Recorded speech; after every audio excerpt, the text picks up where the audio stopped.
So this meditation that we just did, OSHO dynamic meditation, okay? Like Harjinder was saying, you could sleep for 2 hours after doing it, right? It could feel like that the first time that you do it, okay? This meditation I've experimented with for a period of 3 months, okay? The recommendation is you try it minimum 21 days. Any meditation, we're gonna do another meditation soon. Experiment for 21 days, 1 hour a day, okay? Because 21 days, first it will create a natural habit. Anything that you do for 21 days, naturally you'll start creating a habit. And it'll be easier for you to do it. But at the same time, you will start going into the depth of the meditation. When I did it for 3 months, right now, if it feels like an energy exhausting meditation, it felt to me after, I would say roughly about 10 days, it felt like an energy boosting meditation, okay? Completely different, right? You need to give the experiment justice, right?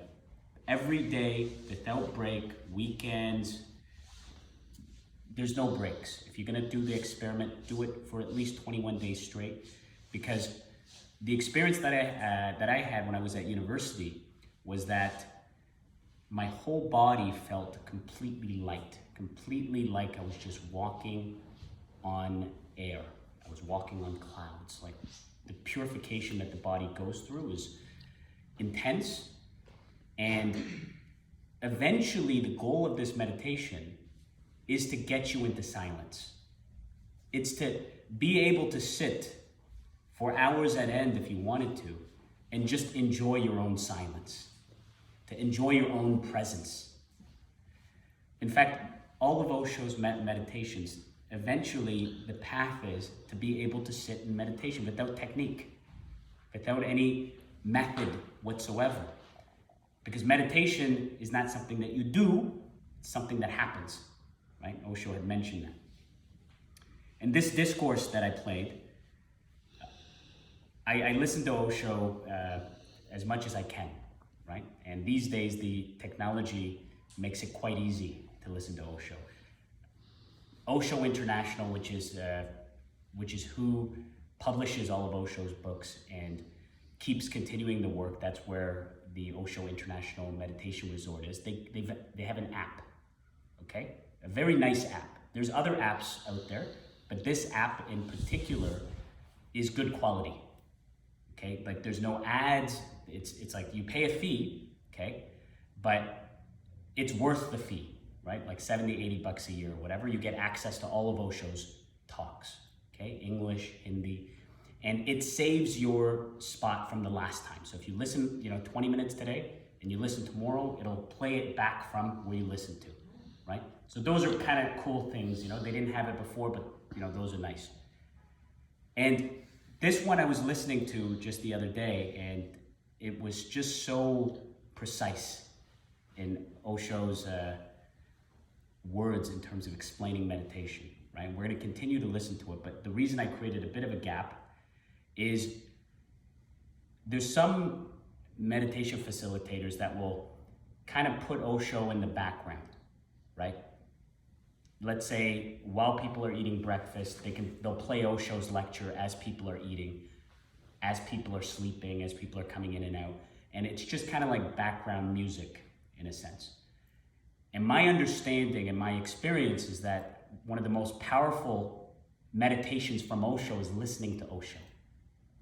That's one of the most powerful methods that Osho has designed. It's his talks. If you can listen to Osho in a meditative way, then that can take you so deep into meditation, that can open so many doors to you because you get directly from the source, right? It's directly from the source. And Osho's an enlightened mystic that, the compassion that he had to record himself and to record himself in the highest quality, the compassion for us, for future generations to listen and not misinterpret, that's insane, right? His books, we were talking, He didn't write his books. His books were spoken. He never planned it. 500 books were taken from just words, just sitting down an hour a day and just speaking. He spoke those books. Now you read those books and you think, oh, someone must have really took their time, planned it out, thought about what they're going to say, or, made corrections, had people proofreading. No, all spoken, right? 1 hour in the morning, 1 hour in the evening. For literally 30 years straight, we have over 500 books from OSHO. And you can become an OSHO encyclopedia and memorize every single OSHO book and memorize the page numbers and memorize the discourses and whatnot. But I'm going to let you in on a little secret, okay? OSHO is not a good source for knowledge. OSHO is not a good source if you want to go on Who Wants to Be a Millionaire and you want to start answering questions about world facts.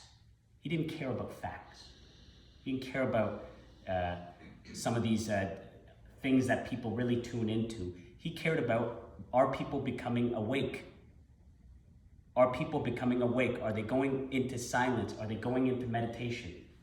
Because his talks, if you listen to one series on Jesus, and then you listen to another series on Buddha, and then you listen to another series on Nanak, there's going to be contradictions each way.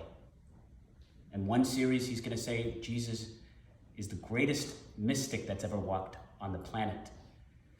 And then the other series, he's going to say Jesus was nothing. Buddha was really the top guy, right? And then he's going to talk about how you don't need a master and you don't need gurus. And, he'll talk about J. Krishnamurti. But the point was, eventually, that when you listen to Osho, what are you doing, okay?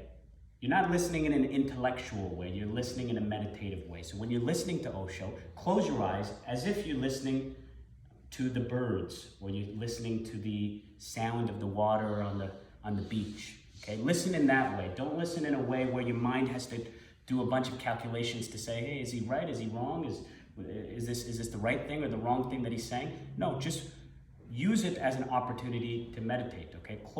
When Osho is speaking, you can see when he's speaking, everyone is meditating when he's speaking. Everyone is there in front of him, and they have their eyes closed and they're listening to him in a very, very, very meditative way.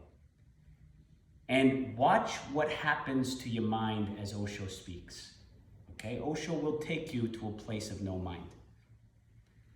Sometimes he'll speak, and then all of a sudden he'll have a gap, right? He'll just stop. And just watch what happens. At that point, when he stops, your mind will also stop.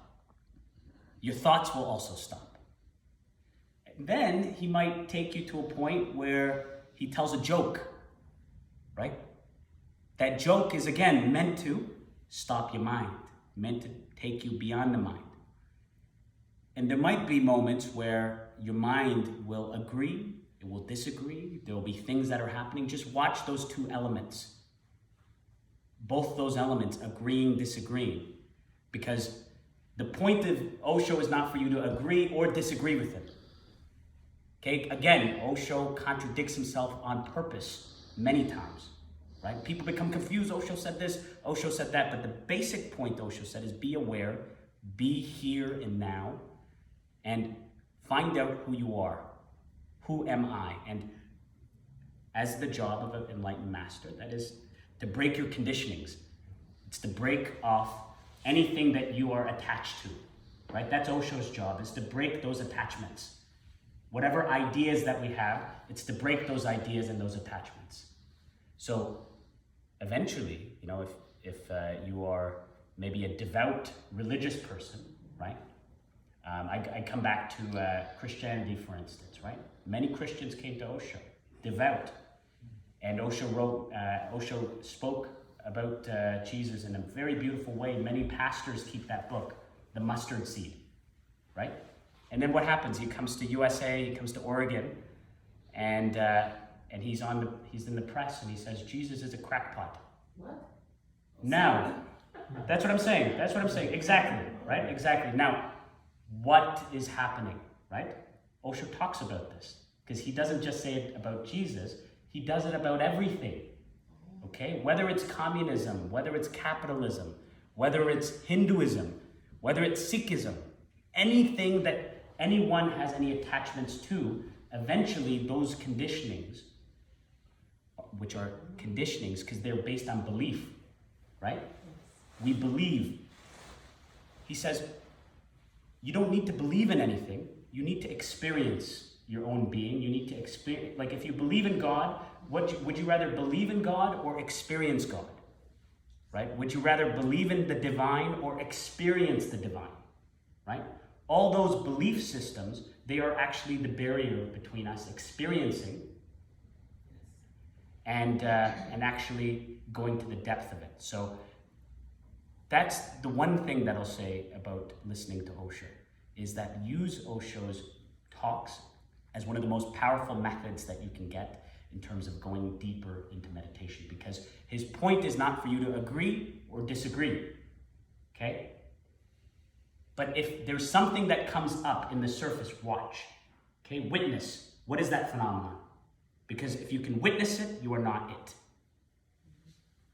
That's the basic point. If you can witness it, you are not it, and the onion gets peeled further, right? And you keep peeling the onion until there is nothing left, and that's you, which is the space. We are expansive, right? We're not limited.